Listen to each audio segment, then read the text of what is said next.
Today we wrap up our Dog Days of Summer triple feature with George Waggner's 1941 transformational and transformative universal horror classic. The wolf's bane is in full bloom, the curse of the werewolf is in full effect, and the film's subtext is even more disturbing than the monster himself as we stroll through the foggy woods of a nondescript European village to meet the creature formerly known as Larry Talbot in The Wolfman.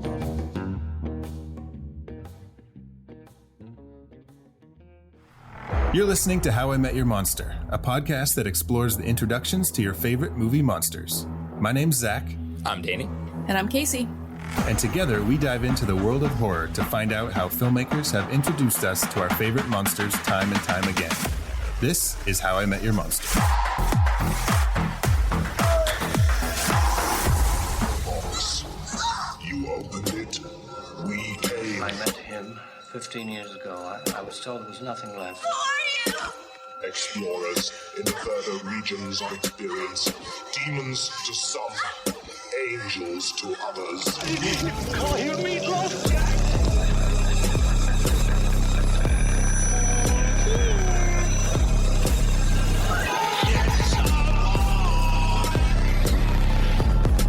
Surprise, Sydney. Come on, don't be chicken shit. Hello and welcome to How I Met Your Monster, the show where we discuss the introductions to your favorite movie monsters. Today we are putting a silver bullet in our... Yeah, Danny, I stole that from you. Sorry. That's okay. We are putting a silver bullet in our Dog Days of Summer triple feature with The Wolfman, the OG werewolf movie. Guys. Yeah, the OG werewolf movie after like a few other werewolf movies, but we don't talk about those movies. Oh, really? No, guys, this is okay. This is the perfect I don't time. even know if Werewolf of London is even, if you can even watch it, if it's even available right now. I've looked for it. You have it? Yeah. Like a physical copy? Yeah. When Universal put out that box set of all the legacy collections of all their monster movies, that was in the Wolfman collection, even though it has nothing to do with the Wolfman and that chronology. But Wait, you guys. Okay. What do we got? What is happening right now? There's a movie called Werewolf in London. Mm-hmm. Not Werewolf of London. Okay. It was 1935. I thought you were speaking of an American Werewolf in London and just like shortening the title. And you're like, I don't even know if it's available. And I'm like, Dana, we just watched it. What the fuck are you talking about? Okay. I don't know. I know less than I thought I knew. This is one. You've seen pictures of it, Zach. It's a pretty iconic look. They used the look for this one in, I think it was I Was a Teenage Vampire. So it's a very similar. It's not like the big hairy face wolf thing. It's a little sharper. Okay. It's a little, I got to find a picture for you. I wish I could describe it better. Okay, but for all intents and purposes, the Wolfman is the OG for us because this is the very first universal monster that we are covering on How I Met Your Monster. That's crazy. 113 episodes in, that's kind of wild. We take our sweet ass time. Well, We do. Wait, Casey, what? no, we'll talk about it. Okay. You guys, this is confession time. This is the very first Universal monster movie that I have fucking seen. Oh, really? Okay. Yes. All right, guys, I'm out. I gotta go. Oh, my internet's not working. Oh, no. I mean, this is the first time I've watched this movie. Really? Chris is like, I thought this was a horror podcast. You guys, what the fuck am I doing here? Chris, you have every right to be disappointed. Well, I'm going to go out on a limb. I'm just going to be honest. I don't give a fuck about these movies. Like, Casey, I swear to God. Does anyone have a silver bullet? I think we used our one silver bullet that Red made us. I've liked Devil Bat more than I've liked any of the Universal monster movies. Oh, man. God. Okay. When I say I love this movie, it's like, it's crazy. Well, maybe Casey. if I had seen it before I was a very emotionally intelligent 35-year-old woman that didn't absolutely hate men, I may have liked it more. I mean, to be fair, and I'm sure we'll get into it, but Larry doesn't make it easy to like him, especially at the start of the movie. Yeah. So you say at the start of the movie, it's only a 70-minute runtime, and in the first 60 minutes, he doesn't of the get movie, any better. He makes it a little hard. am I supposed to feel bad for him when he's going through all this? Because I really don't. And that's like my issue with it. Okay, I understand what it did for horror films. I liked the set a lot. I loved the sets. I loved the creepiness in the woods, the atmosphere, all that. Loved it. But yeah, like there are like two kinds of werewolf movies. You have one where there's like Silver Bullet, where there's the protagonist is the kid, the antagonist is the werewolf, kids trying to fight the werewolf. And then you have one where your protagonist becomes your antagonist in American Werewolf in London. And so this one is the latter, but I don't like this guy at all. So I don't care about his struggles. So that was okay. What? Well, no, there's so much I want to say, but we still have to take care of some things here. So, okay. Casey's already transforming into the beast. She's like, I can't handle it. Before we go any further, guys, we need to introduce our special guest today. My bad. He's just sitting over here waiting. Casey, we start the podcast. So, Larry Talbot, where do we begin? I'm sorry. I'm passionate. So, guys, from Dead Noise blog, we have Chris Cooney joining us today. Hello, Chris. Thank you for joining us on the show today. Oh, of course. Thank you for having me. This has already been a blast. Amazing. Good. Despite the fact that this triple features literally, we have commented on the fact that it also has the curse of the werewolf. Every episode has had its like weird hiccups, whether it's like with scheduling or literally today with my internet going out. Just a weird thing. So, yeah. It's the curse. Yeah, good luck, we should say, just to kick this off. Good luck.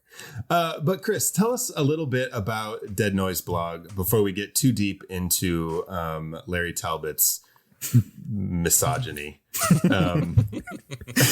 So I started Dead Noise about 2 years ago, maybe 2.5 now. I've always had a passion for both rock music and horror movies, and it's kind of hard for me to figure out which one was my first love because I got into both of them at a hardcore level at around the same time. Okay. I grew up on the Universal monsters before I was an emotionally intelligent person.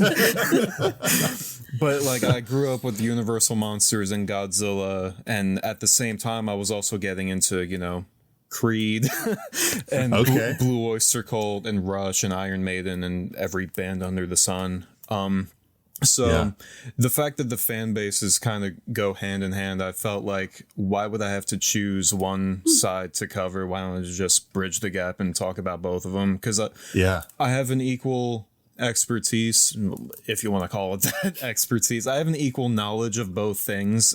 And I'm passionate enough about both of them to where I can talk about them at the same level. So I'm like, you know what? I'm just going to do both. And it's got me this far. So I think I'm doing well. Nice. So here's a question. There's two movies that come to mind when I think of horror and rock. Queen of the Damned. Trick or Treat. Is Trick or Treat one of them? Like that's got like is that like about a rock band or am I mistaken? Trick or Treat. Wait, which with the there's an old Trick or Treat from the like old the 80s. one, the 80s one. And then the other one is Sam is played by Scott Stapp of Creed. A lot of people don't know that. Scott Stapp actually, it was inspired by him because he actually goes around on Halloween and makes judgment calls if you're not celebrating it correctly. Oh my gosh. Yeah, before he started Creed, he was a B-movie horror actor. Yeah. What's the other one? Black Roses? Hold on a second. I have not heard of that one. I can see the fucking picture from the video store. I know box Queen art. of the Damned. Yeah, that's the first movie that always comes to mind when I think of like rock and horror. I mean, that soundtrack is incredible. So, yeah, Chris, if you have some time, check out Black Roses. I'm not recommending it because I've never seen it. But great. But we need your review. But the synopsis on IMDb says, demons hypnotize the general public by posing as a rock and roll band. Oh, so just Iron Maiden. Okay. That's amazing. Well, I don't know much about Iron Maiden, but I think that the poster for Black Roses is kind of Iron Maiden-y. Wasn't Iron Maiden the band that did the music in, or at least some of the music cues in Phantasm? Wait, oh no, not Phantasm. Phenomena. That is a good question. Well, Phenomena has got like a crazy soundtrack. I think like Motley Crue was part of it, and Danny, we're not talking about fucking Phenomena. I know. It was Iron the only Maiden. reason why I'm even bringing that up, it was because we remember we all had the subtitles on. Yeah. And I think you guys said it just said rock music, but mine said Iron Maiden plays. Yeah. I was like, oh, it's so specific. Well, that's so cool.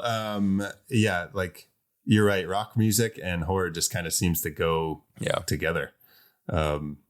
Okay, so the Wolfman. Let's hear a little bit about the history of the Wolfman before we get into actually meeting our Wolfman, the Wolf. Zach, Zach, I would love to lead you on this journey. Please, Danny. I know you've got some interesting history on this movie. And I know I joke, but like there actually is some I don't know, like real life horrors that inspired this movie. Which is obviously not a stretch when it comes to the horror genre. They usually pull from kind of, social issues or just things that are happening with it. I mean, that's why the horror genre, it seems to change so dramatically every decade because it's always mirroring what's happening in the real world. Sure. In this case, in 1941, screenwriter Kurt Siodmak, which I'm probably mispronouncing, when he wrote this script, which was originally titled Destiny, because it's about being unable to escape your destiny. It was an allegory about anti-Semitism and Nazism. I mean, this goes even so far as the use of the pentagram, which now is like so deeply embedded in werewolf culture, but it actually stemmed from this movie and from Siodmak. The pentagram it hasn't never been like confirmed, but a lot of people have kind of suggested that it represents the Star of David, which is, like the badges were during that time to identify Jewish people. And Larry Talbot basically represented the experience of Jewish people in the 1940s. So this is a movie, and it's not even like the movie was reflecting on a time past. It was reflecting on the current era, They're which in the is middle of it. That's what wild when you think about it. Yeah. I mean, you think of like a lot of modern horror movies that do that now, and it's hard to believe that, or it's hard to kind of understand like how significant this must have felt at the time, especially being like a universal monster. Because at this point, we've already had so many other like classics before, this in 1941 that came a little later than, obviously Dracula, which was like 1931, and Frankenstein. And yeah, so obviously that's like super important. The werewolf story, like the legend of the werewolf, goes all the way back to the story of Gilgamesh, which was about 6,000 years ago. But like I'd mentioned, Siodmak introduced things into werewolf lore, which is still around today. Very significant, like the pentagram and even silver bullets. As far as like transforming under a full moon and passing the curse, that was actually from the movie we were talking about earlier, Werewolf of London, about like 6 years earlier. Okay. And yeah, I mean, that's like the most potent like thing to kind of set up what this movie is. Everything else is pretty, that's the subtext. Everything else is pretty clear in the movie. So Larry is supposed to represent the Jewish people. Yeah, he's okay, that makes it worse. Well, from the perspective of these locals, he is like the other, he's the outsider who comes in. Yeah. And he's rapey and he's gross. He doesn't take for an answer. I think it is important to point out that what is written on paper and what is, the subtextual like language of this movie compared to the way that this character is, I don't know, portrayed. And I don't know, like, is it in the writing or is it just his portrayal? Because, well, it's in the Lon writing Chaney that she says no to him 6 times and he still pins her up against a tree. Yeah. Yeah. That's fair. Well, I think for the sake of storytelling, we should separate that. She even tries to pass him off to Jenny. She's like, "Oh yeah, I'll go with you, but here's my friend.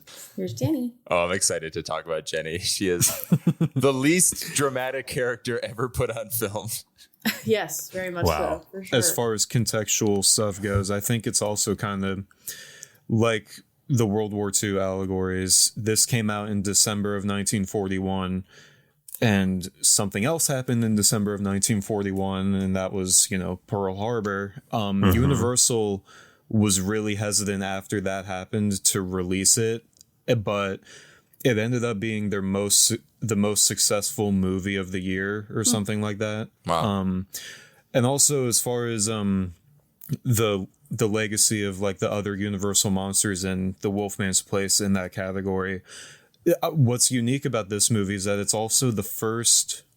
I don't know if it's the first. It's one of the few Universal monster movies that's not an adaptation of a book, because you got Dracula, Frankenstein, The Invisible Man. A lot of them are based off of books or previous source materials. This one was just made into a screenplay and turned into a movie. Cool. Well, you made the point you made about like the release date and Pearl Harbor and everything. I wonder if, and maybe this is just like, you can interpret movies a million ways if you really tried, but that's interesting what you said about the release and how they were hesitant about releasing it, because you think about like, and I don't want to go too deep into this, but you think of like veterans coming back, and we expect to treat them a certain way because like, they kind of went through this shit overseas, and then they come back and they're not kind of given like certain benefits or treated the way that they should be.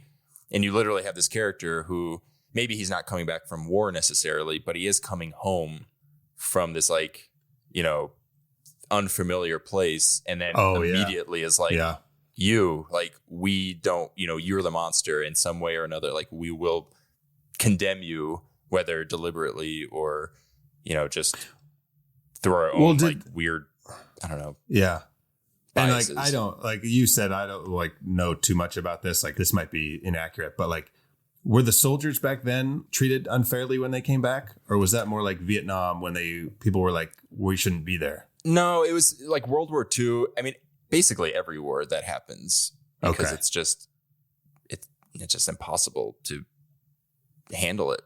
Yeah. I don't think it was on the same. Again, I could be totally incorrect, but I don't think it was on the same level as like a Vietnam. Mm-hmm. But Okay. Yeah, this isn't a history podcast. This is a... we don't even know horror movies. Well, in that case, also to the point of the werewolf lore, like you said, this introduces the concept of silver bullets being the way to stop a werewolf. But there's not even any silver bullets in it. They kill him with the cane. That's so funny. Yeah. Spoiler alert. I mean, for an 83-year-old movie. But there's also no shot of the full moon. And like there are certain things that are left out, but like when you hear people talk about it, devs that like grew up watching this movie, they're like, oh yeah, this set the standard. This was like the OG, and it's like it's missing a couple parts. That's so funny about the full moon, because they mention it. Yeah, this is literally the opposite of show don't tell. It's like, we're just going to tell you everything. Actually, we're going to repeat this poem about 4 times in the span of 2 minutes, just to make sure you know what's going on. Yeah, they didn't. There's really no subtlety. No subtlety in their foreshadowing. Now, Chris, you said you grew up watching Universal Monsters. Do you remember the first time you saw Wolfman? Or is it all kind of were you too young? Was it all kind of a blur? No, I remember it, for better or for worse. Okay.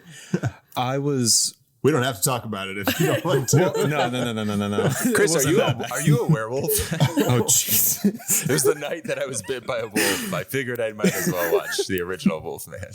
Yeah, that was it. I grew up, like, when I was really young, I was terrified of werewolves because of like Goosebumps and just other... An American Werewolf in Paris, right? Yeah, exactly. that was terrifying for other reasons. Yes. But like, I was terrified of the idea of werewolves, and just they literally haunted my dreams. Sure. But I was like maybe 9 or 10 when I saw the first time I ever saw the Wolfman character was on AMC's Fear Fest, and it was Frankenstein meets the Wolfman. Okay. And I just happened to be, I switched to the channel like right when Frankenstein's monster was going through the village. And I was like, okay, this isn't that bad. And I looked at the guide and it said Frankenstein meets the Wolfman. I'm like, oh God, here we go. And then a couple weeks after that, I saw the Wolfman, the first one. And I was so young. So like now watching a black and white horror movie, it's like, oh, this is like comedic in a way to me. Sure. But like at the time I was like petrified waiting for the werewolf to pop up because I thought that there were going to be jump scares and all this other stuff. There was none of that. Yeah. But It's a lot like, of slow walking in black and white. yes, Just in a graveyard, fully clothed. But it, I mean, it left an impression on me because like before that I saw Dracula and Nosferatu, and like Dracula was my first love. Obviously, I got a big ass Dracula poster behind me. But then like I saw the Wolfman, and that was one of the shifting points that turned me into a hardcore horror fan. And I'm like, you know what? Let me just watch the rest of them. Let me watch Frankenstein. Let me watch The Invisible Man. Let me watch The Exorcist and all this other stuff. that's a jump. Right. Imagine my parents' reaction to that. If I can handle Frankenstein, I can handle The Exorcist. Give me the devil. I'm going for the top dog here. Yeah, me, a 10-year-old boy. Hey, my parents were neglectful. They had no idea what I was watching. Same. no. Gosh. Now I actually watched The Exorcist with my mom. My mom like sat down and watched it with me. Like she showed me. Watched a lot of cool horror movies with your mom. Your mom's so cool though with that stuff. My mom showed me a bunch of shit. My dad was just like, put a movie on TV, leave me alone. Oh. Well, I would always, I've told you, every time I was at my babysitter's house, we would buy all of like the bargain bin movies. So it was always tended to be like kind of schlocky B horror movies. And I would just watch them. I mean, like very, very young. And he would walk in the room every now and then. He's like, Danny, your parents cool with you watching this? I was like, oh, yeah, they don't mind. And he's like, okay. That was it. Great like, babysitter. Yeah. And then I remember. Just like, do whatever the kid says. That's perfect. I have this memory, though, of then being home around my parents, and they were watching an episode of X-Files, and they were like, Danny, you cannot watch this. I was like, bitch, this is nothing. You have no idea what I've seen. I was like, I watched like a black goo in the lake rip off a woman's face in Creepshow 2. This is nothing. Yeah. I'm about that life. See, I watched a lot of movies with my parents too, but like I think about it now, it's like when I was 7, I saw Jaws with them, and like I had protective parents, so they're like, okay, during this part, close your eyes because they didn't want me to see certain things. Yeah. Yeah. And now, several years later, I'm like, maybe that was worse because my imagination is way worse. Such a good point. So I've talked about this several times. I mean, that's why I like movies that don't show things, because they are scarier. Yeah. Anything that I can make up in my mind is way scarier than anything that somebody could show me. Totally. Mm-hmm. Yeah. So. Well, we've talked about this a lot where it's like one of us will recommend a movie and you'd be like, oh my God, you're never going to believe what happens. Like, this is so fucking crazy. This movie's insane. Yeah, and then you watch it. And then you go into it with like this thing in your head. Silver bullet. And then. Hey, that's not my fault. Okay. But you go into it with this idea in your head and then nothing can top whatever crazy shit is in your head. Yeah. No matter how crazy it is on screen. Except for Terrifier. Oh, gosh. And I just watched When Evil Lurks the other night. That also. Danny, you have to watch Terrifier 2, though, because it's worse. I'll watch it Yeah. eventually. Yeah. You got to lead up to Terrifier 3. You guys got me excited about 3. Yeah. I'm excited. Yeah. But like in a weird, but it's just the, Watching the trailer for 3, I was like, okay, I'm into this. I haven't seen it. I don't watch trailers, so. Me neither. I wish I could watch it with a group of people. Like if we could all watch Terrifier 3, then I could like, I don't know, feel like match the energy of everyone. Where are we meeting? I will buy a plane ticket to see Terrifier 2. Okay. Otherwise, I'm just like, oh my God. Oh God. No. Oh, Jesus. Oh, God. No. Oh. I'll tell you what, I saw Terrifier 2 in the theater alone. I was the only person in the entire theater. Oh, like actually alone. Yes, because it was like they brought it back. Right. Like it was like the first time that they brought it back into theaters, and it was the only time it was playing in Jacksonville. And it was at an awkward time, so I had a feeling there weren't going to be a lot of people there, but none. Yeah. I'm talking the person at the counter and me were the only people I saw the entire time. Yeah. And so I'm sitting there, and the longer this movie goes, I'm like, nobody's showing up. this is how I die. It made the experience so much more like impactful though. Like it would be fun to watch it with a group, but like having that experience of seeing it alone in a dark theater, so dope. Yeah. So are you, Chris, are you like a gore hound? Do you like your movies to lean into the, I don't know, physically grotesque? I'm selective with it. Like I don't love body horror, but I love The Fly, if that makes sense. Okay. No, but that's okay. We talked about that, about the distinctions between like body horror versus on our didn't we talk about that in our Fly episode? I think so. Yeah. Probably. I forgot what I don't know where we landed on, but that was the Fly, first man. episode I ever heard of you guys. Really? Fun cool. fact. Yeah, that was how I got into you guys. Oh, awesome. But yeah, I'm very. I don't know how to explain it, but sometimes I'm good with gore, sometimes I'm not. Yeah. I think some movies just utilize it better than others. You can tell, like, when some movies use it, it's like, okay, they didn't have to do that. But, like, with other movies, it's like, oh, no, this actually makes it better. Yeah. Yeah. Well, I think kind of like for how disgusting Terrifier 2 is, you know, just given like the bedroom scene, for example, it is so horrific, but at the same time, they're like having fun with it. There's like They're having so much fun. That sounds weird to say, but it's not like this doesn't sound right, but it's not like mean spirited. What? You know what I mean? It absolutely is. Okay, I guess like it's not like. Or do you mean for the audience? It's not like a for the audience. It's not like a Last House on the Left kind of thing where it's like I know. Zach, I feel like it's so hard to explain. It's almost like Terrifier 2 is like a party movie. You watch it with your friends, drink, laugh. Whereas like I know I'm bringing this movie up again because it's so fresh in my mind, but I feel like the opposite can be said for something like When Evil Lurks. Well, they're totally But different. you're not like cheering at the screen like, like it's like, oh God, like this is so awful and upsetting. In the Terrifier movies, it's about art. You know what I mean? In When Evil Lurks, there's no. Well, I think that's my point where it's like a Friday the 13th movie or a Freddy movie. Like you're going to see the slasher do slashery things. Yeah. It's not like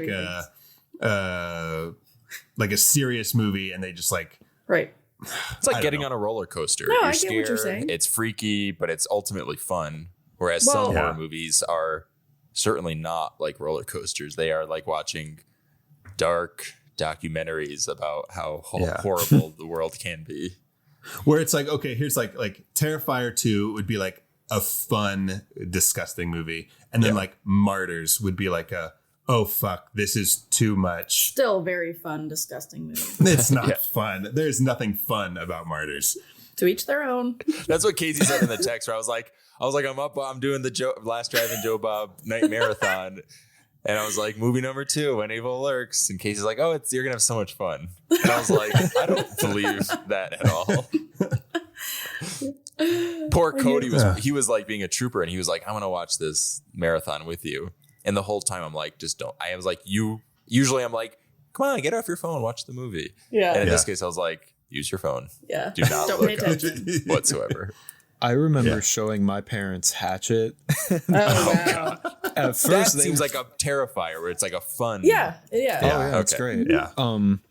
But then I made the mistake of saying, oh, hey, let's watch House of a Thousand Corpses. And I was like, Jesus. Halfway through, I'm like, what was I thinking? Yeah. I revisited that movie after a long time kind of recently. And I was like, I fucking forgot how fucked it's super this movie dark. is. Yeah. Yeah. I just remember the first up. 30 minutes before it turns into a Rob Zombie video. Yeah. Yeah. It's wild. I did a double feature of House of a Thousand Corpses and Devil's Rejects in high school. And I just remember getting up and immediately taking a shower and just kind of standing there for a while, like cleansing Crying. myself.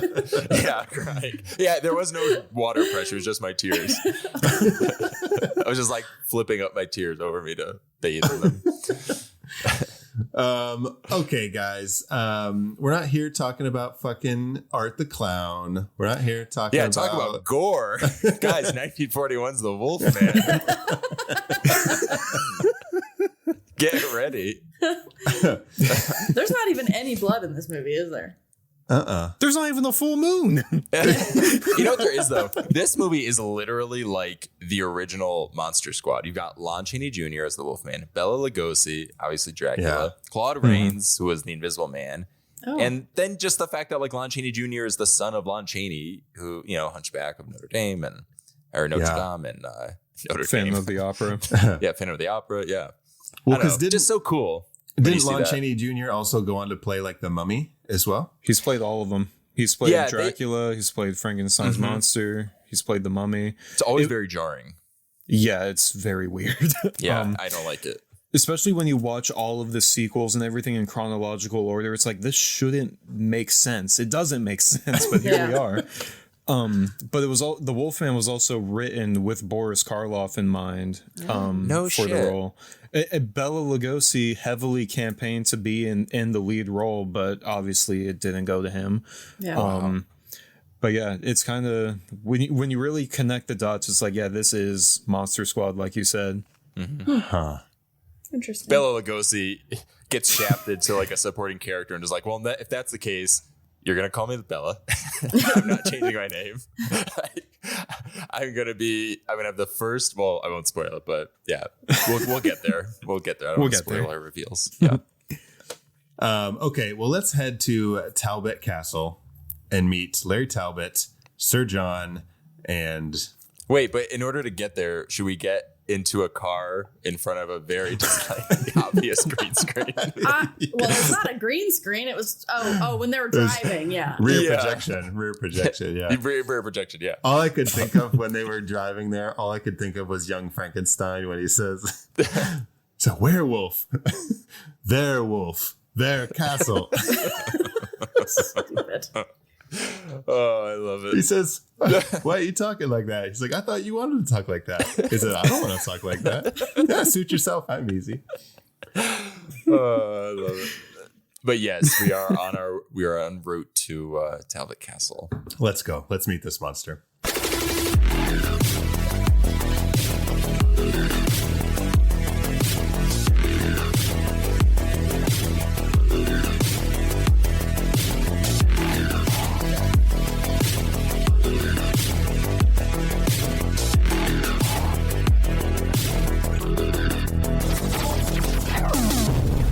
Okay, so if this was remade today, which it was remade in 2010, which it was,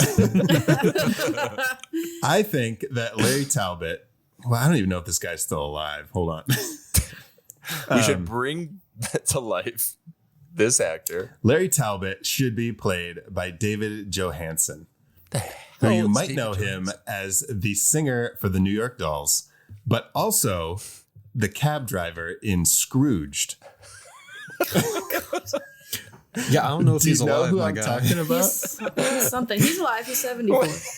Oh, he looks like fucking Lon Chaney Jr. He looks Dude, like something. Tell me that's not Larry Talbot. Oh my god, that's so funny. All right, let's see how. What? That looks like Mick Jagger. Yeah, that's what I was gonna say. That doesn't look. And Larry Talbot. Oh my god. Okay. Anyways, I see it in the eyes, especially in my 2025 remake of The Wolfman. I'm casting 70-year-old. What's the fuck's his name? 70-year-old David Johansen as Larry Talbot. I love it. That's hilarious. Okay, so we have for our list of official reveals for The Wolfman, we have 5 official reveals. There are some honorable mentions thrown in there, but 5 officials. Basically, all we have to really know is Larry Talbot, played by Lon Chaney Jr., returns to his, like, this kind of, it's this very unspecific European town. They don't really ever specify what it is. They all have different accents. Yeah, exactly. There's no real continuity there. Yeah. It's the America of Europe. It's a melting pot. I was going to say it's the Florida of America. There you go. Oh, that's so accurate. So they go to European Florida, and he goes back home, and I'm sorry. I should have specified. He goes back home because his brother died in a hunting incident. Mm-hmm. So he's been off, kind of, traversing the world and being a scholar, and he's very bright. He's very book smart. But we come to learn that he's not really people smart. It's a little inappropriate. But that's for another conversation later down the road. Yeah, so he's been gone for 18 years, and he comes back to his childhood castle, which Sir John Talbot, what does he do? Like, what is his... He's Claude Rains. He needs to do nothing. He has paid his dues in cinema. But yeah, like, everyone just kind of hangs out in his castle. Yeah. He just broods a lot. He just broods. All these older horror movies have very short runtimes. We could have done with a little bit extra. We could have done with a little bit of explanation here. More context. That's okay. So yeah, because he builds in that the whole kind of like setup for the story in a way is he builds the whatchamacallit in the observatory, the telescope. Oh, I love that observatory. I want to fucking live in it. I love it. What? It's you pretty. would think in a movie about werewolves they would maybe look up to the stars and the moon specifically. Yeah, it's interesting because they don't even go. I thought that they were going to use that, and the only thing he uses it for is to fucking spy on Gwen. Yeah. He Like, becomes a peeping Tom. Yeah. And, that's all I could hear was Marty McFly saying, he's a peeping Tom. He just is that from the very first time you see him. Yeah. But yeah, and that's where he meets he forces Gwen Conliffe to meet him by spying on in one of the creepiest scenes ever. But that is kind of like the setup that we need for it is funny. It's hard to set up the movie because there are a lot of like loose threads that kind of conveniently tie into the story of, or like the prevalence of the Wolfman in this story, because he goes to her little antique shop. He just randomly decides to buy a cane with a silver wolf on it, which kind of opens up the conversation about werewolves and whatnot. Yeah. And then, well, then he they does go like he picks up the cane, asks about it. She tells him all this stuff about werewolves and talks about that poem and everything. And then he's like, okay, I'll spend $15 on this cane, which $15 he's like, say no more. In 1941. Let's do the math. $150,000. How much was everybody take a guess? $15. $76. I think $76. I'm gonna say it was $50. Chris, hold on. Chris, 65. 65. Okay. That's dude, my guess. I'm going like $100. Okay. Are we doing Prices Right rules? Yeah, closest without going over. Yeah. Yeah. Oh shit. What? It was $16. It inflated by $1. $15 in 1941 is worth $320 today. Bro. No fucking wonder. Dude. I wish I saved that $15 bill from 1941. The whole time he was like $15. I And know. I'm like, in my head, I'm like, it's $15. Yeah, I know. No, it's $300. Okay. Nah, fam. Dude. Okay, yeah. No We don't way. need that cane. He doesn't No even have way. a lip. You know? But I mean, it was a despite cool how- cane, though. It was a cool cane. It is a cool cane. Yeah. Despite how creepy it is, Gwen is still open to going kind of not really on a date because she's seeing someone. But The they poor decide woman just to, needs attention. yeah, they decide to go out. They made her character very sad. Well, They and did. she's very gullible. He comes in and says, like, what about those earrings on your nightstand? And she's like, what? That's He's what I like, mean. I'm a She's psychic. sad. Yeah. She's She's like, a, she's a silly, sad woman in 1941. I love the accent of that time, that kind of like transatlantic, like, Larry, no. Larry, what are you doing? I really liked her character at first because she was like, he was giving her advances and she kept saying no. I was like, okay, cool, a strong woman. Oh no. Yeah. No. Okay. I Never read mind. it, and again, like, this is just my read. I just thought she was just kind of being polite. Like, he's like, all right, like, I know the family. The least I can do is just like take this guy out. I do have a boy. She does go back again later. She's like, this is my boyfriend, by the way. Like, Right, back but off. she Like, still here's my continues friend. to like be okay with seeing him. And then there's this like strange dynamic with her like fiance and him that's doing this like whole like alpha wolf thing, like werewolf, alpha wolf, like even though that's been disproven at this point, but you know, back then they thought like there were alpha wolves in packs and stuff like that. So these men are like trying to be alpha. I can relate, Casey. I'm sure you can. You're so butch. But yeah, so it's like, I don't know. And I don't know. It's just really weird. But I mean, I know that it was 1941, but I didn't live in 1941. So, you know, like, I I think it's totally fair. We can make judgment calls on things from the past. I think that's Yeah. Important. We got to watch Yeah. who plays Larry's character in the 2010 one. Benicio del Toro. We got to watch it and see if he's like a creepy. I haven't seen that one, so we got to watch it. See if he's a creepy weird motherfucker. I will say, I won't spoil anything. What I really enjoy about the remake is because, like you said, Chris, this isn't based on other material, so really all they're remaking is the movie. And I thought they did a really fun job. This is all I'll say. I won't spoil. They do a really fun job of taking all of these. You were saying you wanted more context. They take all those little elements and they really they breathe life. And there's so much more detail. Yeah. So that's all I'll say. I think you might enjoy it for that. Yeah, I'll watch it. I was really excited about it when it was coming out. I was like, yeah, I can't wait. And then it's been 15 years. And I haven't watched it won the Oscar. We were just talking about this. Oh, did for it? best effects. Yeah. Oh, that's the makeup in it is incredible. Okay. We'll see about I think it was one of the last things that Rick Baker did for a movie. Oh, really? Because he's retired now, but he still like posts stuff on Instagram. But I think that was one of his last like actual film projects. Okay. Yeah, that was a high. Okay. Yeah, the effects in that are so because there is a lot of, not a lot, but there's definitely significant use of like CG. Yeah. But I think they balance it pretty well. Yeah. Personally. Okay. I'll check it out. Okay. Do we want to get to like our first actual werewolf reveal, even though we've been talking about how much of a monster Larry is this whole time anyway? Yeah, I'm sorry. I thought I was going to give us like an easy setup into it. And then I realized there's so much to. Yeah. So yes, Zach, I'm sorry. Last thing about that, when Larry goes into the antique shop, speaking of foreshadowing, you have the windows and everything, but on the wall off to the left, it says Sane Man Products, which I found amusing because he's anything but sane. Yeah, that's fun. So I was like, oh yeah, that's foreshadowing at its finest. Yeah. Yeah, absolutely. That's the subtlety that we're looking for. That's why he really went to the store. He's like, that's me. Yeah, it's all plastered on the wall. Not Wolfman.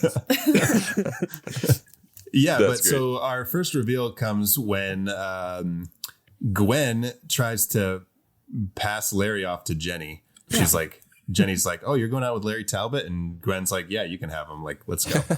So they fucking go. He's so disappointed though. I know. Jenny comes out. He's like, oh, fuck. Really? This guy. But they go to get their fortune read. They go to get their fortune read by Bela Lugosi, As you do. named Bella in the movie. And they're like out in the woods and just like, come get your fortune read. We'll tell you.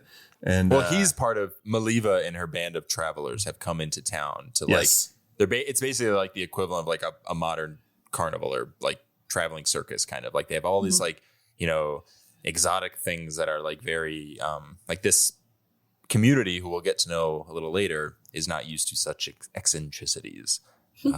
And one of them is fortune telling.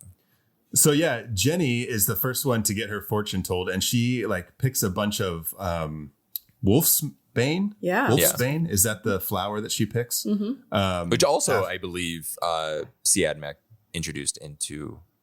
I could be wrong. That doesn't seem right, but I'd read that he had introduced that into Werewolf lore. Okay. Chris, if you can. I can't remember if it was in Werewolf of London or not, because I want to say that Werewolf of London had like some sort of close-up shot of Wolfsbane, but it's been so long since I've seen that movie, so I can't remember. It would make sense that would be introduced even earlier on in werewolf lore because it's kind of nature doing the work for you. It's like natural. Yeah. It's in the name. Yeah. But werewolf moonflower. Silver werewolf moonflower. But either way, Bella does not like it. No. And he throws it off the table as he's reading Jenny's fortune. And I think what confused me about whether or not Bella was a werewolf or not was because like he like holds his head and then you see like a star on his head, but then he takes his hand away and it's not there anymore. Mm-hmm. And I was like, okay. So that made me think that he was the next victim because they say like in that poem, but then he sees the star on Jenny's hand. I was like, okay, no, she's the next victim. So I was just confused a little bit. Well, Zach, is a werewolf itself not a victim? The person trapped inside of them? It depends who it is. If it's Larry Talbot, if it's no. Larry, Yeah. Not Larry. No. Not Larry. Hashtag not Larry. I thought that it was really funny that he like freaked out about seeing the star on Jenny's hand, and then he's like, "Oh, I'll tell you tomorrow." And then he fucking kills her. She's like, He's like tell me trying now. not to be confrontational. It's like, I don't really like conflict, so sorry. But she also wasn't getting the hint. He's like, get out. Yeah. It's literally the werewolf equivalent of it's like, oh, I don't mind, but my Tommy gun does. It's the werewolf is the Tommy gun. Call an ambulance, but not for me. And then she runs away like Anna Faris in Scary Movie. Oh my god, it's so funny. Oh, but Jenny is. I don't know why I find her so amusing in this movie. The way she goes from 0 to 100 is so funny. She does. Like he's like, looks at her hand. She's like, "What is it?" And he's like, "Oh." She's like, "What?" He starts screaming. Like, take it easy. You're literally at the carnival. Like, this is not real. Go chill out. Go see the bearded lady. Like, you're fine. Yeah. Go get some cotton candy. Papa Xanax. That too. It's a carnival. Someone has it. You'll find someone. Yeah. That's great. Oh, Jenny. Jenny and Larry would kind of be perfect for each other. They'd kind of balance each other out. He's like really mellow. Yeah, they would have been. Yeah. Yeah, would have. But Jenny gets attacked by a wolf, like an actual wolf. It was a German Shepherd. Lon Chaney Actually- Jr.'s German Shepherd. That was Really? Was it really? Mm-hmm. Oh, there you go. That's so way. funny. I told you it was a German Shepherd. Yeah. But like, why did they do that? Did they? Is that to like just throw know. you off?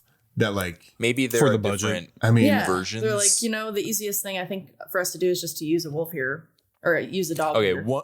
one read on this, which is just popping in my head and might be total bullshit.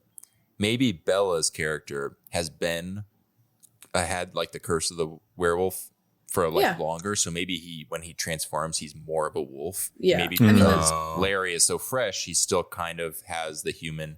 This is a Okay. stretch, but if we just want to believe it within the context of like budgetary restraints, just to make the movie more, I don't know, Yeah. I make it a dig little it. better. huh.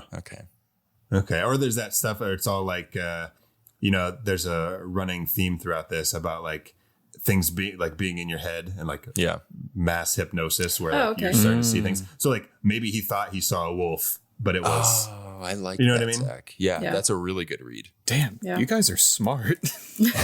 It's okay. I feel like I'm usually the dumb one on the show. It's fine. I'm happy to take your place, Casey. Thanks. I'm always oblivious. I'm gonna go with Zach's take on this because that ties into literally what they say later. There is a little bit of an advantage I have for not having seen any Universal monster movies up until this point. So there you go. You're welcome.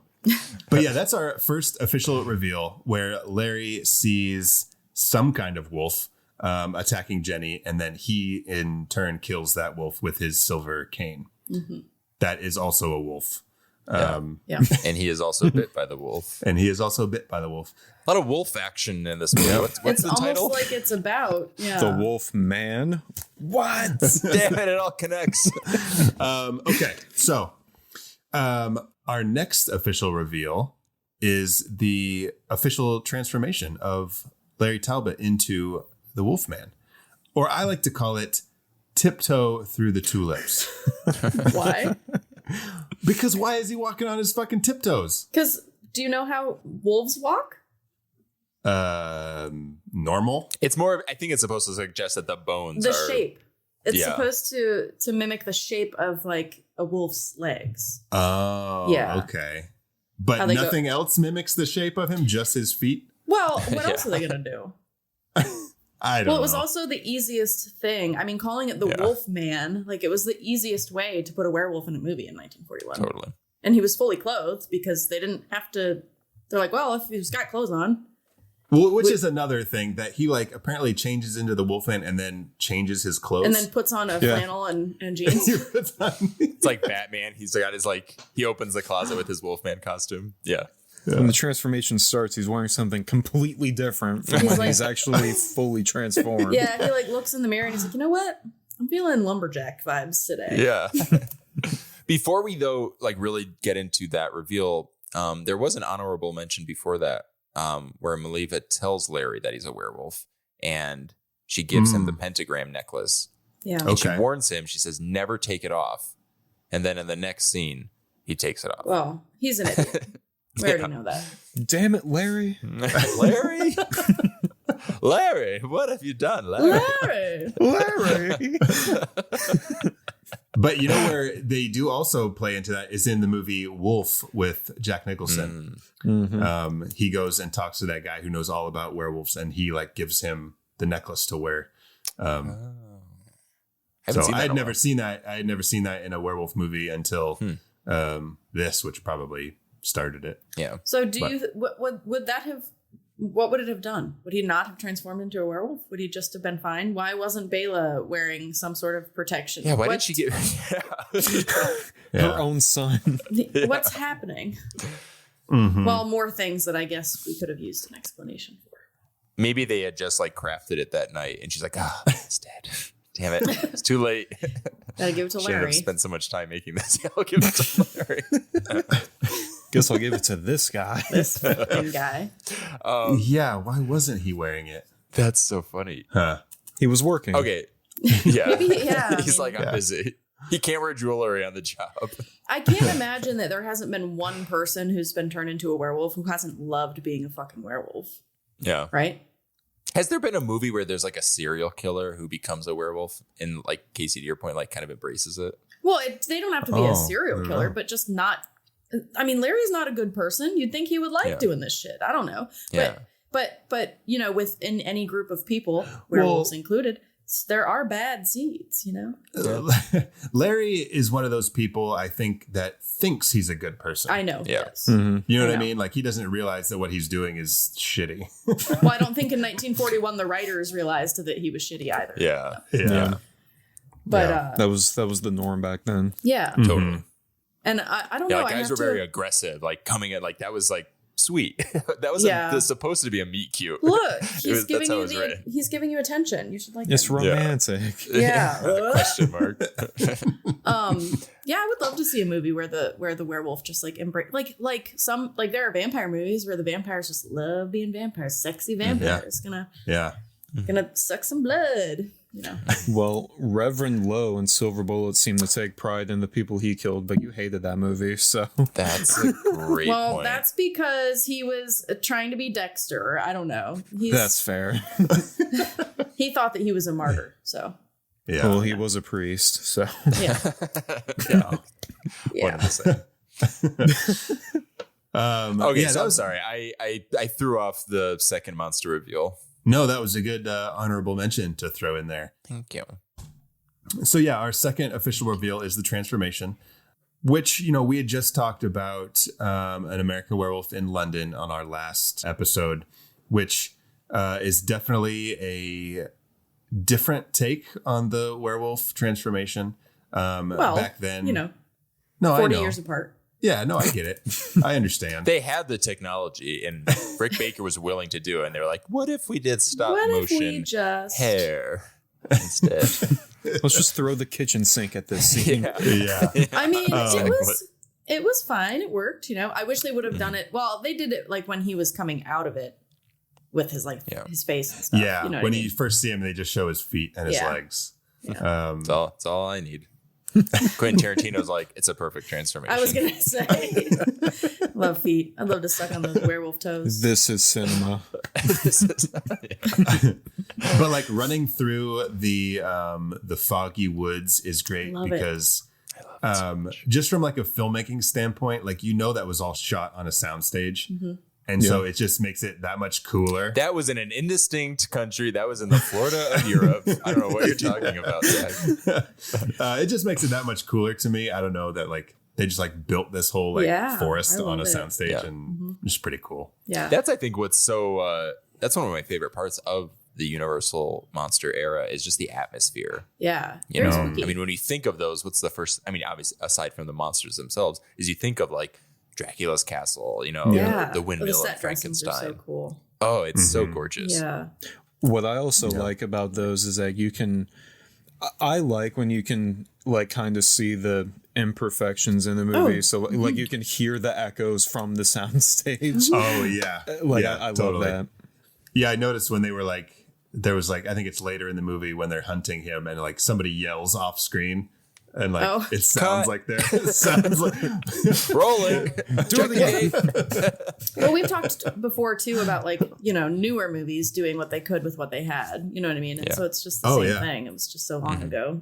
But yeah, like to Chris, your point, like there's like a charm to it because it's like old Hollywood. So no, I would love to shoot a movie just like on a soundstage. There was a movie I watched not too long ago on Shudder about like, oh God, I forget the name of it, but it was about like little goblins and in the woods. It was really good. It was a cool movie. Fun. Like they were on this farmhouse, and I'm pretty sure it was a soundstage because they played with like the colors of the sky, and it just looked really cool. And I was like, this is such a fun idea.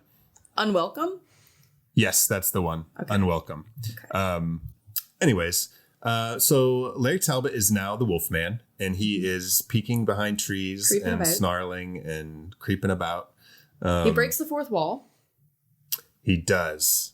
Yeah, looks right into the camera, which just was like pretty in cool. An American Werewolf in Paris. Or I said Paris. Oh my God. An American Werewolf in London. Oh gosh. Do you think, okay, that's a stretch. Do you think that in American Werewolf in London, they did that on purpose? Maybe. As like a little nod? That's what, I mean, when I saw it, that's the first thing that I thought Could of. be. But it's because we talked about it last week, you know what I mean? Yeah. Yeah, we did all of our movies in reverse order. We literally went from newest to oldest. Totally. But it's funny because he does look like not that intimidating by today's standards.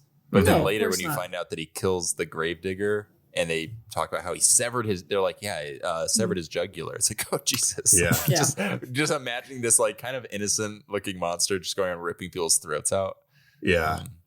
But in our third reveal, when he gets stuck in the bear trap, you kind of feel bad for him, right? Because he's so like helpless and he's stuck in the trap and he can't get out, and then he just kind of gives up.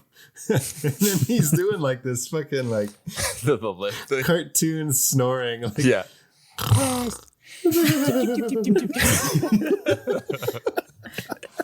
Yeah, when he gets caught in the trap, he doesn't. That was interesting. Yeah, it kind of like, as shitty as a person Larry is and whatever, like I felt bad for him when he was stuck in it. I didn't, but he didn't even try. So. He's like, I'm here. I guess I'm here now. Yeah. But that's our third official reveal when Maliva finds him in the trap and then just can turn him back to a human by saying the words. These poems that they have so much power. Yeah. Yeah. It's pretty crazy. They can do everything and also nothing. Yeah. I know I keep doing this episode. I apologize. But right before this reveal, God damn it, Danny. Larry has a conversation with all, because his dad's always hosting people at the house doing nothing because he doesn't have a job. And Dr. Lloyd talks to Larry about self-hypnotism and how he might be influenced by the people around him, that kind of mob mentality, and them convincing that he's a monster. So kind of just tying it back to kind of the themes that the screenwriter was trying to put it. Like, these are those moments where he's really like hitting it home. Like, yes, this is a werewolf movie, but this is why it's a werewolf movie. And I just thought that was important to kind of flag. And I thought it was a nice contrast to his little cartoon. Just as significant. Also, what is significant is that you said Dr. Lloyd, and I'm thinking Doc Brown, played by Christopher Lloyd, in a movie about a peeping Tom. That's significant. Oh. It's significant to me, Casey. Okay. Sure. But Maliva is kind of like, she's kind of like taking care of Larry because I don't know if like she sees him as like now her son because of the Bela being gone. I don't know. I mean, he has a kind of a dog, so she adopts him. She rescues him. He's a rescue. Larry's a rescue in this movie. Yeah. And she goes around telling everyone, she's like, I rescued him. They're like, you rescued him? Or did you go to a store and pay for him? Yeah. But either way, she's helping him out because in our fourth official reveal, when Larry attacks Gwen, she tries to save Gwen. And she's like, dude, you don't want to like go after him because if you don't find him, he's going to find you. And Gwen's like, fuck you, Larry. Larry. Larry. Larry. Larry. Oh, man. The transatlantic accent is just a bad Christopher Walken impression. Larry. It's like kind of doing something. I don't know. Christopher Walken. That's not a bad Christopher Walken. How do you correlate those? How'd you put that together? I don't know. Like it's like the certain decibels, certain like inflections have like a Christopher Walken. So do your best Christopher Walken impression. Oh no, I couldn't. I'm too focused. I'm too in my Jenny head right now. Say Larry. Larry, like you know what I mean, like that inflection of the. No, because Christopher Walken is Larry. Wait, was that Christopher Walken's brother? Like, what was that? Yeah, that was my worst Christopher Walken impression. Oh, I see. Okay, so in our fourth official reveal, Larry attacks Gwen because he doesn't, much like we talked about in American Werewolf in London, whether David was still kind of in the wolf or not, you know, what if he could control his actions. Larry cannot control his actions because he just attacks Gwen. And his dad, Sir John, finds him attacking Gwen and starts attacking him. Yeah. I mean, that's pretty much it. We just have, I mean, like the end of the movie is just the mob has decided like, we're going to fucking kill this thing.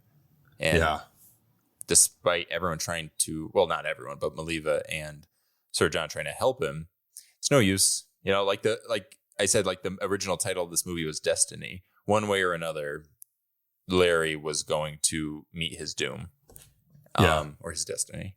And that's pretty much it. And that's why I love about movies like this that end on, okay, maybe that's not fair. I was going to say without closure. There all is of these closure movies end so abruptly, though. All these old movies. Yeah, they're just like, well, he's dead. Credits. Totally. Very similar to, I mean, I guess American Werewolf in London would be similar to this, where it's just like, we're done. Like, the monster's dead. Like, the curse is over. I guess, but there's still a lot more going on at the end of an American Werewolf in Paris. But I guess, yeah, you're right. Because in Paris. Casey. Oh my God. I love that movie so much. Because we didn't just talk about an American Werewolf in London. We had a great discussion about an American Werewolf in Paris afterwards. Oh, we did. Yeah. A movie that Zach and I at the time had not seen in like 20 years. Yeah. So we're just like, it's all just muscle memory. Yeah. But yeah, I love this ending. In American Werewolf in London, you are right, though. It does end right after he's dead. Like, well, it's over. Well, it's a very tragic ending because, you know, his dad, who didn't believe him to begin with, was just kind of like playing along with him when he's like, okay, I'll fucking tie you to a chair. Yeah. Whatever. Yeah. And then he beat the fuck out of him. You'll forget this in the morning, whatever. And then he realizes that, you know, he was telling the truth. And it's just like, oh shit, like you killed your own son, which I know it was 1941 and things were different, but like their relationship at the beginning was kind of weird. It was kind of like employer-employee relationship. Well, I mean, like, that's a lot of how children's relationships with their parents were for a long time. Sure. Like people, I mean, not necessarily in this instance, but back in the day, people had children just to work for them. Like farmers and stuff like that had a bunch of kids just so that they would have people to fucking work. Damn. Yeah, a lot of times they would sell their kids to like workhouses. And did you not know that, Zach?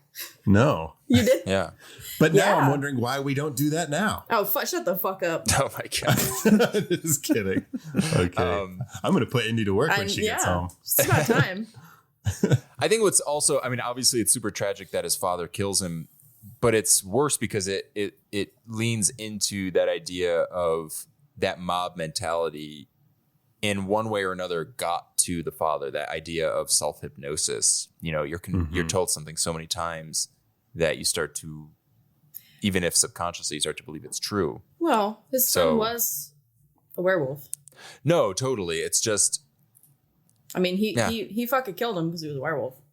Yeah. But now he has to live with that. So I feel like there could have been ways to, no one ever tries to help Larry. They always just try to destroy him. from the second, before he's even a wolf man. That's fine. He is the outsider. They don't want him there.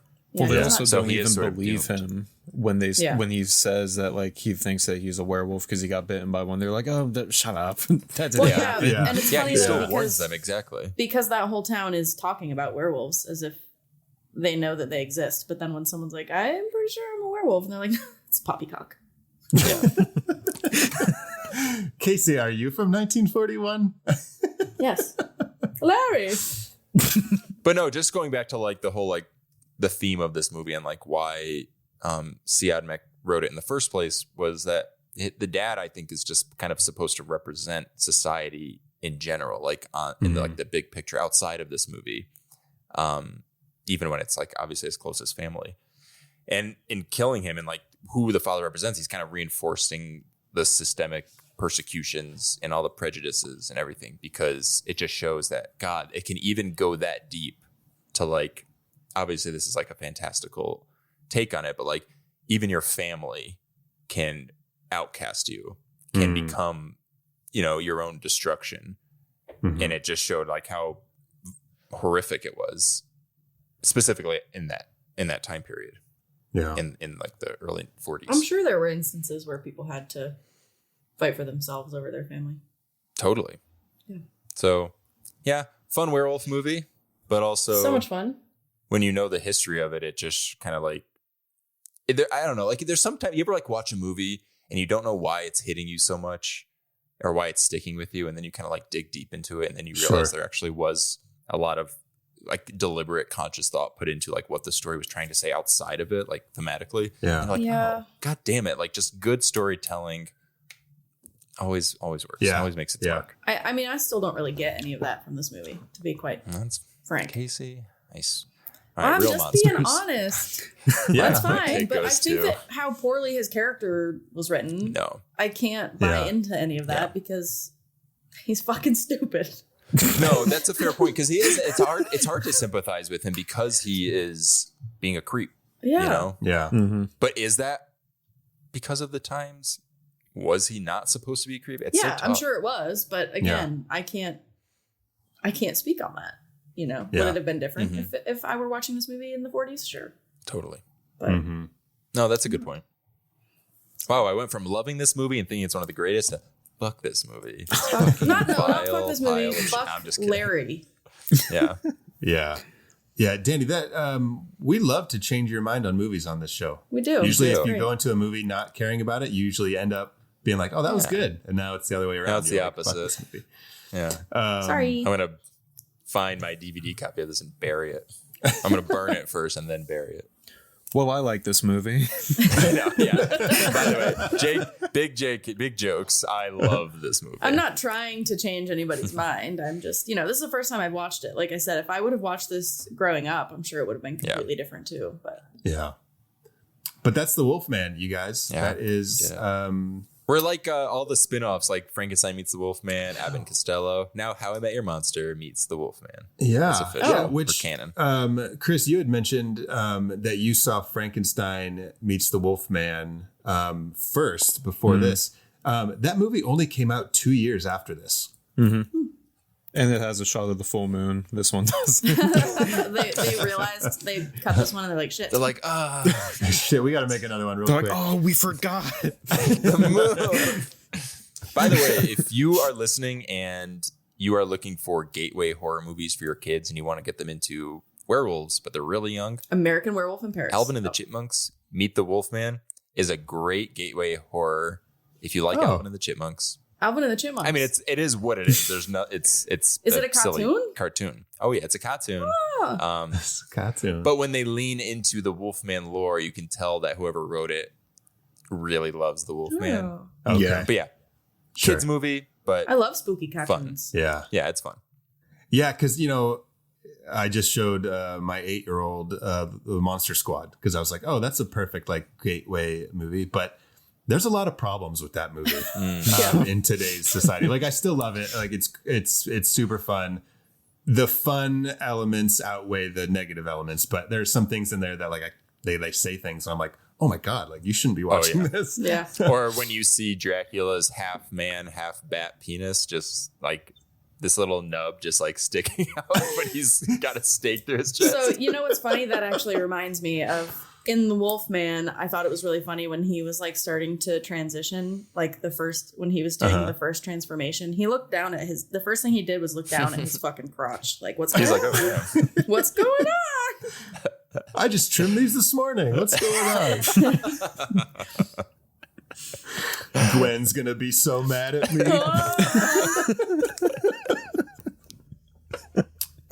Okay, well, now it is time to choose our favorite reveals in The Wolfman.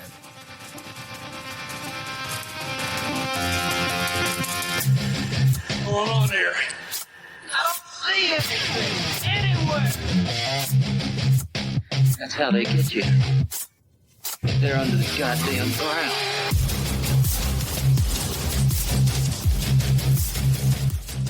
Okay, so speed round recap. Here are our 5 official reveals for the Wolfman. Okay. Larry tries to save Jenny and gets attacked by a wolf or a German Shepherd. 2, the transformation, aka tiptoe through the tulips. I'm still using that title. Number 3, Maliva finds Larry in the bear trap. Number 4. Number 4, Larry attacks Gwen, and number 5, Sir John meets the Wolfman, aka his son Larry. What is your favorite reveal in the Wolfman? Casey, I'm going to start with you. There's only 5. You can choose one. But that's the problem is none of them were like, ooh. Yeah. Okay. I don't know, probably the Gwen part, because it was like he was being exactly the same as he was before. He was just a wolf. He just didn't shave yet. Yeah, he just didn't exactly. shave that morning. Interesting. Yeah, okay. Chris, what do you got? What's your favorite reveal? It's also hard to choose because, like Casey said, none of them really like stick out. Yeah. Like on top, like one doesn't take precedence over the other, like in any way, shape, or form. But I think I would probably go with probably the first one, just because. Number one, I'm a dog person, so I like German Shepherds. Good answer. Yeah. Okay. Yeah. It's also like, as a Dracula fan, the lore of a vampire also being able to turn into a wolf and seeing Bela Lugosi, aka Dracula, all turn into a wolf in this movie. I thought that was kind of cool to kind of connect the dots together. That's great. Don't you do it, Danny. That's my conspiracy theory of the week. Hit it. You're telling me that NASA is going to kill the president of the United States with an earthquake? Not exactly the kind of thing a Secret Service agent can like just throw himself on top of. The whole Vietnam War was fought over a bet. Howard Hughes lost to Aristotle Onassis. This is our 3rd issue this year. Conspiracy theory. Okay. Danny, what do you got?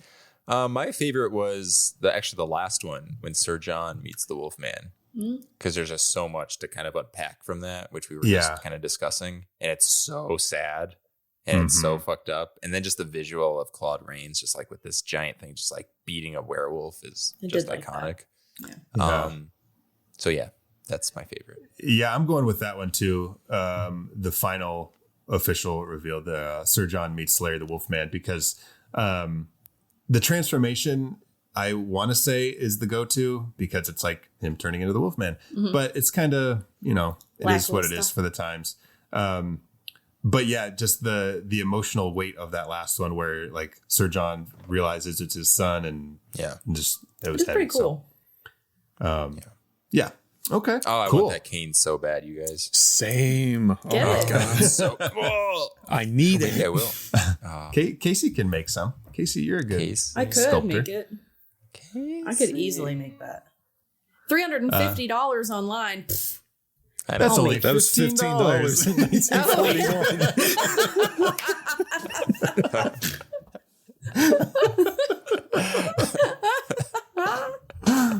funny. Oh, the irony. That's funny. hilarious. That is funny. I could easily make those. £3, $15 for an old stick. Wow. All right. Well, now it is time for a segment that we like to call The Real Monster. The Run as fast as you can. You can't catch me. I'm the gingerbread man. You're a monster. I'm not the monster here. You are. You and the rest of that fairy tale trash poisoning my perfect world. Now tell me, where are the others? Eat me. Okay, Chris, would you like to do the honors and kick us off on our real monsters for the Wolfman? I feel like I don't want to steal Casey's answer, so I'm going to go with, for the sake of being different, I'm going to go with Larry's fashion sense or lack thereof when he turns into a werewolf. Because it's like, number one, why is it the same outfit and why is it that outfit? Yeah, you could have worn anything. Yeah, that's you what you clearly chose? went and changed. Like, that's what you decided to pick. I would not have chosen that. That's so funny. He tucks his shirt in and puts a belt on. He's a big like, old fucking dork. Yeah, gotta he's get fucking really dressed. proper before he goes and rips out a gravedigger's neck. Let me make sure I look good for this. Yeah, totally. What a dweeb. They'll never see me coming if I'm wearing this nice outfit. Don't I look like a normal man? Hi, I'm normal. Oh, you must be. They see him walking through the woods and they're like, "What are you doing out here, Larry?" And he's like, "I'm hunting. I'm hunting with you guys." Have you always had a beard on your entire face? Stupid. Okay, Casey. It's Larry. I don't Just need Larry. to talk anymore about it. Yeah. Okay, Danny, what do you got for real monster? Peeping Toms. Okay. Yep. Larry. In general, I don't think haven't run into a peeping Tom that wasn't creepy. And then this is a little more real, but the anti-Semites who inspired the story. Yeah. Yeah. I think it's worth calling out how. Yeah, I mean, nothing I can say hasn't already been said. So yeah, that. Okay. So mine is going to be Gwen.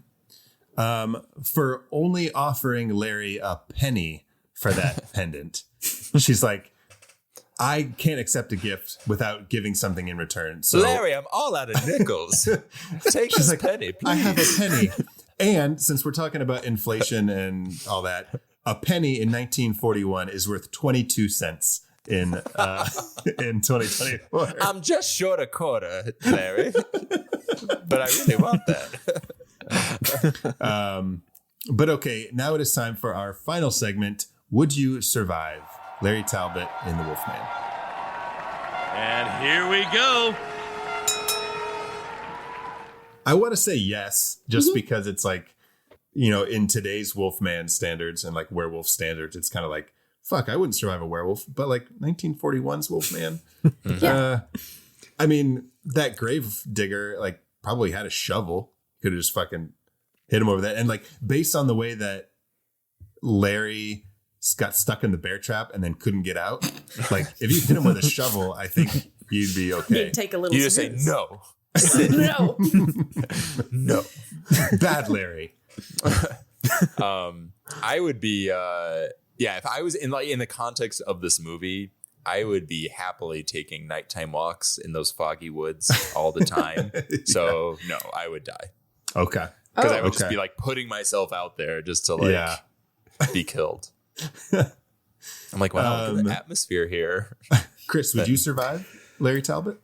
I think I would, just because even though Danny, I kind of agree with Danny, I would probably want to walk through, go on nighttime walks. Chris and I are just like enjoying the views, just like, wow. Frolicking together. Look at all of this. Frolicking, yeah. But I don't know how much I would actually act on that, and also because of the fact that I am a bit of a homebody and don't leave my house. Yeah. He only kills people he comes across. I'm not going to cross paths with him, and I'm not someone he's interested in, like Gwen. So I think I'd be safe. Okay. Yeah, that's fair. Yeah. So just me, right? Huh, interesting. Yeah, I think I would survive because I think he'd be scared of me. So, yeah. Casey just talks to him. She's like, "We need to talk about this misogyny." He's like, yeah. "Huh?" Yeah. I think he'd be scared of me. I would beat the fuck out of him with a cane for sure. Or a shovel. Or a shovel. Anything at your disposal. A twig, perhaps. I collect swords, so that would actually do it. I'd have a sword with me. No, not really. I don't carry them around. I'm not that weird. Oh God. Okay, guys, that's The Wolfman. That's it. Wow. That's it. And you guys will be happy to know that I did find some silver. I've melted it down. I brought it to my local bullet maker. Oh, good. Got my hands on a gun. So, Zach, if you want to do the honors of putting this triple feature out of its misery. Danny, I'll let you do the honors of putting it out of its misery because I don't want to fire a gun and it's your movie. I don't like guns. I don't like guns. So I'm you in go like gun country right now. So I think it'd be wrong not to. So yeah. Okay. Ow! We did it. Perfect. That's exactly what a gun sounds like. Larry. Larry, no. Larry, that wasn't the wolf man. That bullet cost $1941. It was the only one we had. Damn it. Yeah. This franchise is cursed. Curse of the Werewolf lives on, you guys. Oh, so was the pendant that she wore around the neck, on the necklace, was it silver? Is that like the whole point of it? Oh. Well, was that like we're supposed to keep him at bay because it was silver? Let's run that back. I think it was. Join us next week for part 2 of the Wolf Man, where we discuss. Was it where silver? we watch it again. Was it silver? No, there's no time for Wolfman Part 2 because, guys, we have to announce our newest triple feature. What? That's right. In honor of the Halloween season, all of these episodes will be coming out for the most part in October. Except for mine, you fucking assholes. Our newest triple feature will be titled Masked Up. So we are talking about monsters with masks, but we didn't want to just go the standard route, Leatherface, Jason, Michael Myers. So we are choosing some different masked monsters, and we are starting with Brian De Palma's Phantom of the Paradise. Oh, I'm so excited. A wild fucking movie. Movie horror musical thing. It's a musical? Yeah. I'm not Casey. going to be on that episode if it's a fucking musical. My hands are raised. I don't know. Damn it, you guys. I'm not kicking you off the episode. You're doing something else. I don't know. I'm on vacation. Oh. Yeah, from us, which is like so insulting. So yeah, that is a trip of a movie. It's a lot of fun. Casey, what is your pick for our masked up triple feature? Mike Flanagan's Hush, finally, because we tried to do it whenever that was that we tried to do it. We tried to do it for our Writer's Shock triple That's feature. right. Yeah. Yes. But it was not available to stream anywhere. And that was one of those movies where it wasn't on physical media and it wasn't available to stream. It was kind of just in the ether. Yeah. But now it is finally available to stream. Mm-hmm. So that's exciting because I was looking forward to watching Hush during that triple feature and we didn't get to. So now I've never seen it and I'm excited to check it out. Very excited. Danny, what do you got for us? My choice for the masked up triple feature is a more recent movie, the film In a Violent Nature. Okay. Very cool. You're going to have so much fun. You have so much fun. Well, this is what Zach had said, that like this is a movie that is perfect for both of us. So I'm curious to see. I have a feeling, a suspicion that the Danny side of it that likes it is maybe atmospheric. Yes, absolutely. Okay. Yeah, it definitely has like Friday the 13th vibes. And then it also has like Terrifier level fucking violence. Love it. Chris, have you seen In a Violent Nature? I have. What, with no spoilers, just a real brief thought on it. What did you think of it? I thought it was an interesting concept as far as a filmmaking perspective goes. Okay. As far as the execution, I don't know if it's a movie I would watch again. Sure. But I'm glad that I saw it. I had an okay time watching it. Okay. It's still, just because of the premise and the way, like the idea of it alone, I still feel like it's one of the standouts of the year. Even though it's not my personal favorite. Gotcha. Okay. Gotcha. So make sure to check out our Masked Up triple feature, which we'll be releasing throughout the month of October. Listeners, if you are fans of the Universal Monsters, including the Wolfman, let us know. Find us on social media. Send us an email at howimetyourmonsterpodcast@gmail.com, or you can find us on all of the social media channels at How I Met Your Monster. Chris, we like to give our listeners places that they can find us on social media. Do you want to talk a little bit about where they can find Dead Noise blog and find you on social media? So I don't have any personal social media pages. Okay. So everything online is just at Dead Noise blog, Twitter, Instagram, YouTube.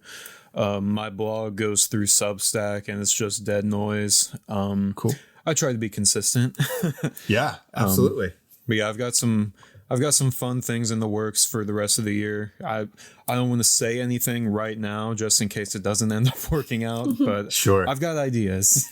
Under promise, over deliver, as they say. Exactly. Yes, totally. Now, I just watched an interview that you did with Heather Langenkamp at a convention, and Danny and I had the great pleasure of working with her on Cottonmouth. Isn't she just the fucking greatest? Oh my God, she's amazing. The first time I met her was in 2018 at another convention in Charlotte, North Carolina, and that was, I think, the only time I saw her until I interviewed her back in May, and I saw her at the convention in Charleston last weekend. She looked at me. She's like, "I know you. We've met before." And I told her, I'm like, "Yeah, I don't know if you remember. I interviewed you at Carolina Fear Fest." She's like, "Oh my God, that's right!" And I found the picture of the first time that we met in 2018, and I showed it to her, and she's like, "Oh my God, look at us! Look at awesome. you!" Oh, that's so fun. She was really cool. I didn't have a lot of time to talk with her, so obviously the big thing was the 40th anniversary of Nightmare on Elm Street. But she's been in everything. She's been in so many independent movies. So when I was doing my research, I saw Cottonmouth. I'm like, wait a minute, that name looks familiar. And I clicked on it, and I saw your guys' names. I was like, wait a minute. I know those people. That's so funny. That's great. I was wondering what your experience was like working with her. Oh, it was just the absolute best. We shot overnight in Oklahoma City, just one night, and she came to set with so many ideas. Yeah, some people you meet people and they just have like kind of a naturally pleasant vibe. And you always hope that the people that you kind of look up to or idolize have that. And then when we met her, it was just, because we were it's a little anxiety inducing. You're shooting a movie, you have one night to do it. You have this amazing actor coming in. And the second she came on, I remember Zach, didn't we kind of both comment, like we kind of just felt that like, oh, okay, this is okay, totally doable. Yeah. Like she is awesome. Like, let's do this thing. Yeah, she got there and she wasn't like, oh, I need to be here. She came with ideas and she was excited to be there. And so she was excited. like, let's do this. Zero Let's try ego, this. yeah. And we were just, it was great. Yeah. And such a trooper too, because it was one night shoot, but it was long because there was just so much going on, and she was great though. Yeah. Awesome. Okay. So Casey, where can our listeners find you and Danny on social media? Well, I can't tell you where to find Danny. You're going to say you need to say Danny's bit in this one. We're going to shake things up a little bit. 113 episodes. We're shaking it. I am on Instagram at WolfMotherCasey. You can find Danny at his Zach's name. tired of hearing my voice. He's Danny like, Casey, Salem. please speak for him. DANNYSALEMME. 2 M's like the candy. Melt in your butt, not in your hand. Wonderful. Danny, did she do it justice? I thought I was talking for a second. And then I looked at myself and I noticed my lips weren't moving. I was like, what? Oh, yeah. Okay. That's great. Good job, Casey. Thank you. And you can find me on social media at Zach Winsick. Thank you again, Chris, for joining us today to talk the Wolfman. We'd love to have you back on the show in the future to discuss more horror. And maybe we'll pick a fun rock music heavy horror movie. I think that would be fun. Yeah. Hey, maybe we'll all just fucking watch Black Roses since none of us have seen it before. All right. Well, until next time, thank you all for listening. Now go meet some monsters.